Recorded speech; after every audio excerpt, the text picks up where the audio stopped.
Wolf versus Turkish Kangal. Can the Wolfhound defeat the wolf? For comparison, let's take the most common type of wolf, namely, the common wolf, also known as the gray wolf. The size and weight of this beast approximately coincides with today's opponent, the Turkish Kangal. The wolf has a bite force of 240 atmospheres. The Kangal bite force is also not weak and more than most dogs, about 326 atmospheres. I note right away that these are average data. In fact, the bite can be much more powerful. For some reason, it so happened that there are many different legends about the wolf that contradict common sense. For example, the myth is widespread that the wolf cuts its prey, and the dog bites. The question has always been of interest: what can a gray predator cut?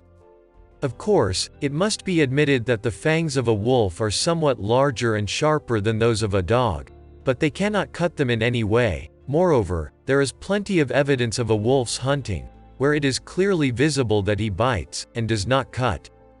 Another myth about a gray predator is that a wolf alone can kill an elk or a wild boar. Of course it can kill, but only a sick, wounded or newborn. And even more often this happens. It's not for nothing that these wolves are called forest orderlies. The forest is full of weakened animals that will not show any resistance, and getting injured in the fight against a hefty boar is tantamount to death in the wild. The wolf understands that, having received a wound, he will simply die of hunger, although of course there are especially desperate guys among them. However, shepherd dogs also easily bring rebellious bulls to their senses, so do not think that they are less brave than wolves. However, the wolf is a priori imprisoned for effective attacks and killings, but there is no dog without special training. A dog for a wolf is a very nutritious, saturated with fats and carbohydrates, a welcome lunch. This is exactly what wolves think when they look at a dog sitting near a booth. Even if this dog is a Kangal, it doesn't matter to a wolf. It is important for wolves that they, wolves, were in the majority and dogs are a minority. Once I witnessed how 7 wolves came to visit 2 Kangals when they were guarding a herd in a mountainous area.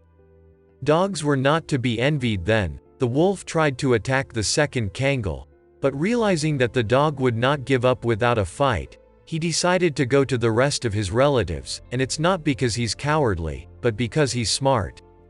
But I can't help but note the excellent reaction of the dog, especially considering that initially there were several attackers, but it was not an equal fight. Imagine a situation that, all other things being equal, Kangal and a wolf met face to face in an open field one-on-one. In most such cases, the wolf, having assessed all the risks, will simply run away in search of prey easier. It's another matter if you put a trained Kangal with a wolf in one cage. If in this case the dog has a chance to defeat the predator, it definitely is. It is strong, trained and hardy. But also the wolf, accustomed to constant skirmishes in the pack from childhood, accustomed to killing and doing it more than once, has every chance of winning one-on-one. The wolf is smart. His sudden throws are combined with sharp rebounds, but we must not forget that the dog is also trained to destroy the enemy. Of course, a wolf can easily defeat an ordinary, even a huge dog, but a Kangal trained and imprisoned to protect herds from wolves is already a 50-50 chance. In general, given all of the above, I dare to suggest that, despite all his reputation as an ideal killer, the wolf can still have real problems when fighting the Turkish Kangal. I also note that the purpose of this comparison is an attempt to constructively, without fanaticism, with a small amount of irony, to understand this issue. Again, I do not undertake to give an unambiguous answer, because everything is very individual and depends on many factors.